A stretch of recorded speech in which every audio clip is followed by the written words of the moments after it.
Student, estimating and costing की आज की क्लास में हम बात करने वाले हैं वैल्यूएशन चैप्टर पर, जिसमें आज का हमारा टॉपिक होगा sinking fund, salvage value, scrap value, जिसे हम जंक वैल्यू के नाम से भी जानते हैं। तो हम देखते हैं जितने भी कंपटीशन के एग्जाम हम देते हैं तो उनमें ये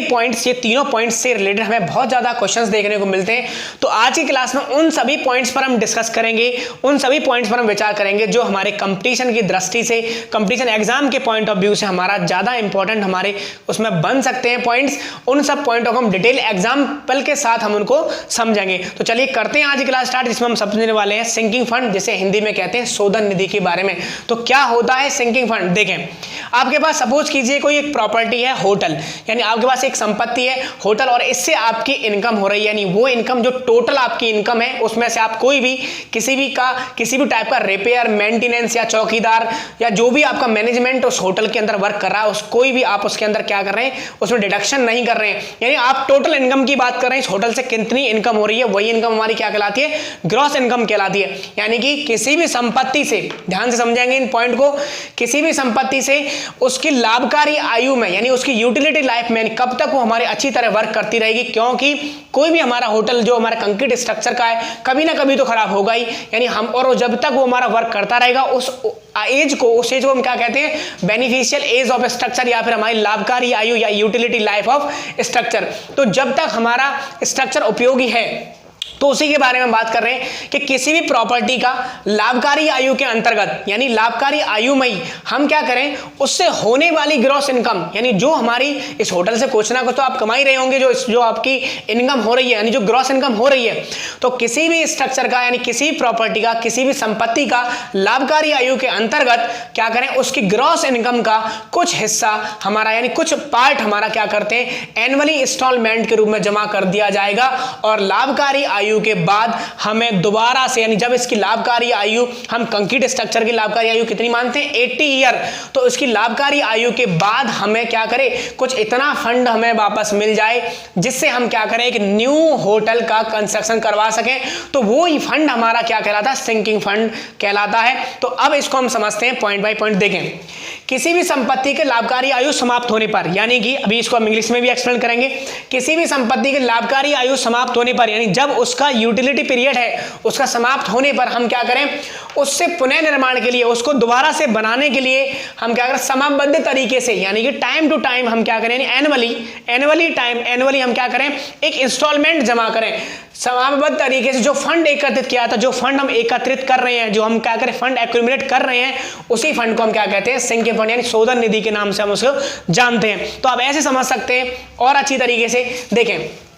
कि किसी संपत्ति में होने वाली ग्रॉस इनकम का कुछ हिस्सा, यानी कि हम क्या कहें कि किसी भी संपत्ति से जो हमारी ग्रॉस इनकम हो रही है, यानी इस होटल से जो ग्रॉस इनकम हो रही है उसमें से आप कह रहे हैं कुछ हिस्सा अलग कर दें, कुछ हिस्सा अलग करके क्या करें, फंड के रूप में, यानी एनुअल इंस्टॉलमेंट के रूप में आप जमा करते चले जाएं, वो आपका फंड के रूप में एकत्रित होता चला जाएगा। और आफ्टर यूटिलिटी लाइफ, यानी जब इसकी आयु पूरी कंप्लीट हो जाएगी इस होटल की, तो दोबारा नया होटल बनाने के लिए आपको एक फंड मिलेगा, उसे आप क्या कहते हैं? सिंकिंग फंड के रूप में आप उसको जानते हैं। तो किसी भी संपत्ति के ग्रॉस इनकम का कुछ हिस्सा फंड के रूप में जमा किया जाता है, कुछ हिस्सा हम क्या करें, फंड के रूप में जमा करते रहते हैं, जिस पर चक्रवृद्धि ब्याज मिलती है, यानी हमें क्या, जिस पर चक्रवृद्धि ब्याज सहित लाभकारी आयु के अंत में, यानी जब उसका यूटिलिटी लाइफ खत्म हो जाएगी तब उसके अंत में मूल लागत का, यानी जो उसकी कंस्ट्रक्शन कॉस्ट हुई थी, यहां पर मूल लागत का 90% हो जाए, या 90% हमें वो सिंकिंग फंड के रूप में मिल जाए, तो वही हमारा क्या कहता है, इंस्टॉलमेंट, वही एनुअल इंस्टॉलमेंट हम न्यूमेरिकल्स में ज्ञात करते हैं। तो वही फंड जो हमें मिलेगा उसे हम क्या कहेंगे? सिंकिंग फंड कहते हैं।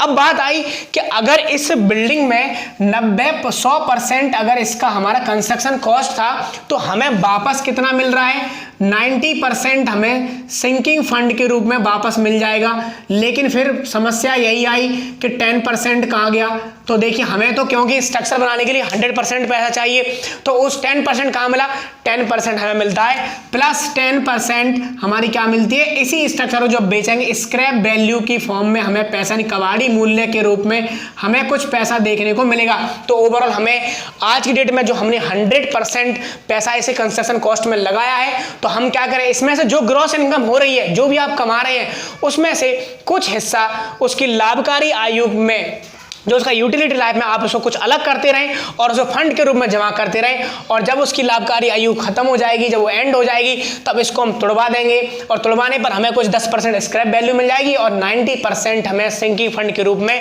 कुछ पैसा मिल जाएगा। तो वो जो किस्त हम भरते हैं उसे हम कहते हैं एनुअल इंस्टॉलमेंट, और जो पैसा जो हमें मिल रहा है उसे हम क्या कहते हैं, सिंकिंग फंड के रूप में उसको हम जानते हैं। तो अब देखिए आपको क्लियर हो गया होगा कि किसी भी संपत्ति की लाभकारी आयु समाप्त होने पर उसके दोबारा रिकंस्ट्रक्शन के लिए समयबद्ध तरीके पर जो फंड एकत्रित किया था उसे हम क्या कहते हैं, सिंकिंग फंड उसे हम कहते हैं। अब समझते हैं, इसको हम इंग्लिश में समझ लेते हैं। देखें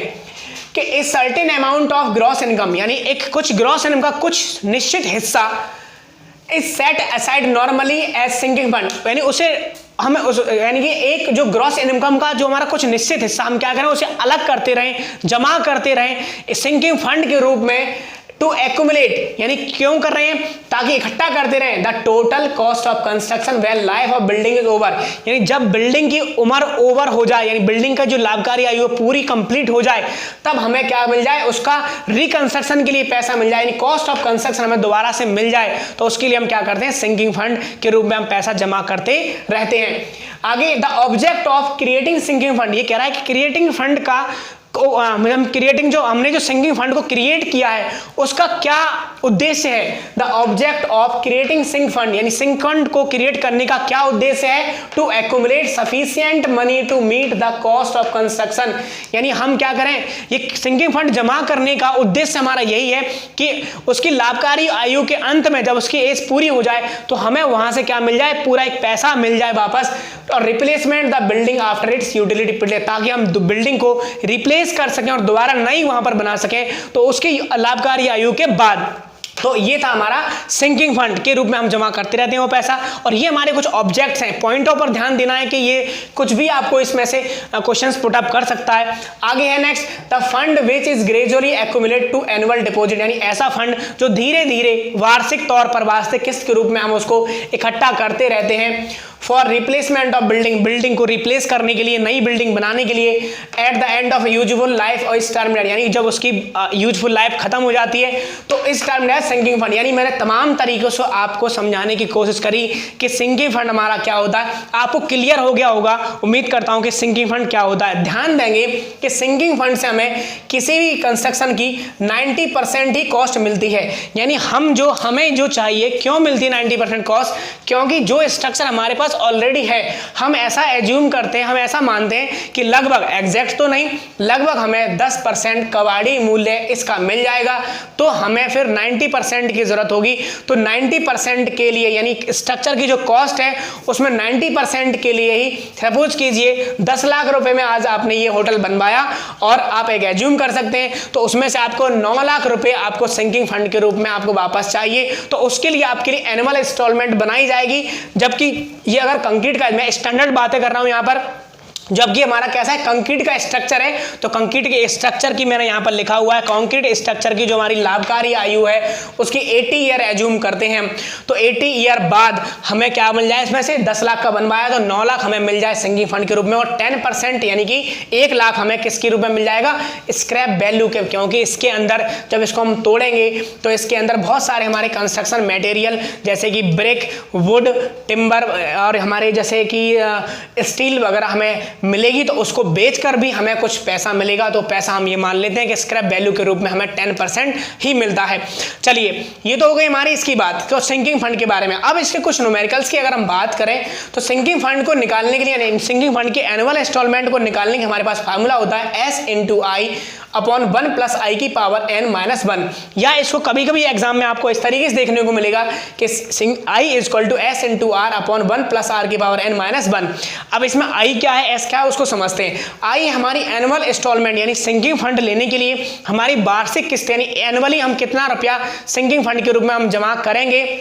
तो देखें, वार्षिक किस्त हमारी होती है I, तो एनुअल इंस्टॉलमेंट निकालने के लिए। अब आती है S क्या है, total amount of sinking fund, यानी सिंकिंग फंड का टोटल अमाउंट जो कि कितना होता है 90% ऑफ कंस्ट्रक्शन कॉस्ट, 90% कंस्ट्रक्शन हमें सिंकिंग फंड के रूप वापस चाहिए। तो फंड टू बी एक्यूमुलेट, यानी total amount of sinking fund, यानी सिंकिंग फंड का टोटल अमाउंट जो कि हमें इकट्ठा करना है, लेकिन एक विशेष बात याद रखनी है इसके अंदर कि जब हम एस की वैल्यू लगाते हैं तो इसके अंदर लैंड कॉस्ट यानी जमीन का मूल्य और स्क्रैप वैल्यू नॉट ऐड यानी ऐड नहीं करेंगे, तो no land cost and scrap value add in this value, यानी एस हमारी क्या है, एस हमारी है कि उसके अंदर जमीन की कॉस्ट नहीं होनी चाहिए। जैसे एक क्वेश्चन देखें यहां पर कि एक पुराना भवन 3.5 लाख रुपए में खरीदा गया जिसमें 50,000 रुपया भूमि का है। अब इसमें हमारा इस रुपए में भवन खरीदा गया यानी जमीन खरीदी गई पूरी जिसमें बिल्डिंग बनी हुई है, उसमें 50,000 भूमि का ही मूल्य बोल रहा है। तो हम क्या करेंगे, जब हम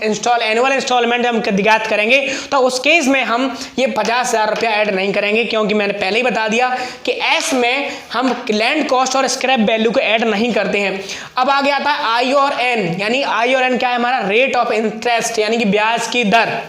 वी कैन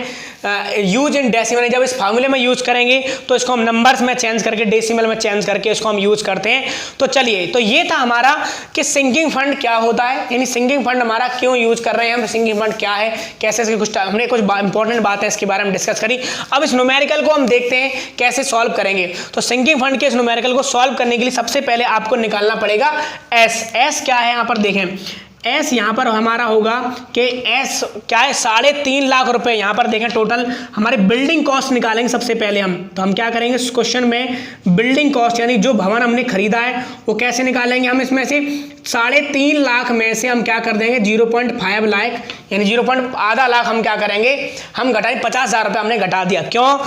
एक पुराना भवन खरीदा गया इतने रुपए में 3.5 लाख रुपए में, उसमें से हमने क्या किया,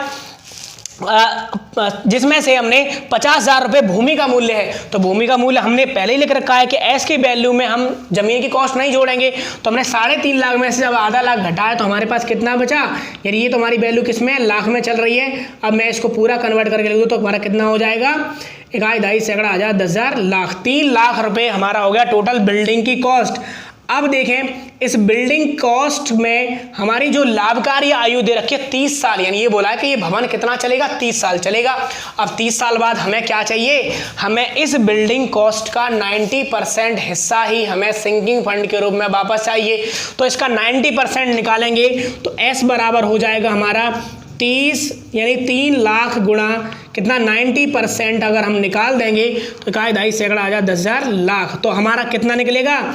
2,70,000 रुपये, 1 2 सैकड़ा 10,000 लाख। तो ये हमारा हो गया 2,70,000 रुपये हमें किसके रूप में देखने को मिलेगा, ये हमें एस की वैल्यू आ गई हमारी, यानी कि एस हमारा वो अमाउंट है सिंकिंग फंड के रूप में हमें जमा करना है। मैंने अभी बताया ना, total amount of sinking fund to be accumulate, यानी वो अमाउंट जो आपको सिंकिंग फंड के रूप में एकत्रित करना है, इकट्ठा करना है। तो इसके लिए अब एनुअल इंस्टॉलमेंट हमारी कैसे आएगी, तो अब हमारा बहुत आसान हो गया। अब हम क्या करेंगे, अब इसमें हम फार्मूला पुट कर देंगे ये वाला। तो देखें जरा,